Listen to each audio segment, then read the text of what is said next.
ગયા. અમે એવી રીતે રજૂઆતો નહીં કરીએ, કાયદા કલમમાં માનીએ છીએ અમે હજુ સુધી. એટલે પાણી હારું કરીને તો અમે લગભગ આ 90 દાડા બેહવું પડે કેનલ ઉપર. એ 2 કલાક પાણી આવે અને પાછું બંધ થઈ જાય. અમે બેસવું પડે તો અમે અમારી તૈયારીઓ સાથે આવ્યા છે. જ્યાં સુધી બેસવું પડે ત્યાં સુધી બેસી રહેશું અહીંયા. બાકી લોન ઘરની પાસે કેનલે હવે આખી રાત ઊંઘતા નથી. 90 દાડા હાથો એમને ઉજાગરો કરવો પડે. આ દાડા સુધી ખેડૂતોના દરેક ગામના ખેડૂતો આવે છે, આવી રીતે લોલીપોપ આપીને જતા રહો છો. ક્યાંક ખેડૂતોને કેનાલ ઉભરાઈ જાય, ક્યાંક ખેડૂતોનો પાક નિષ્ફળ જાય અને ક્યાંક ખેડૂતોનો પાક બરબાદ થઈ જાય. ત્યાં સુધી આવી રીતે ભ્રષ્ટાચારીઓ તમારી આંખો ક્યારે ખુલશે? પબ્લિકની સામે આવો તમે. 1 કલાક 2 કલાક પાણી હવે તમને શરમ આવે છે અંદર બેઠા બેઠા?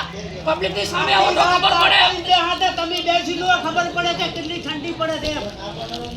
કોક દાડો તો ઓવર ટાઈમ કરીને ઓફિસની અંદર બેસો. એક દિવસ તમારી જોડે 5 મિનિટ ઓવર ટાઈમ નહીં થતો અને અમારા બાપ દાદાઓ રાત દિવસ મજૂરી કરે છે સાલાઓ. રમલી નદી તમે એમની જિંદગી સાથે ખિલવાડ કરો છો. નેમ દો રમલી નદી હે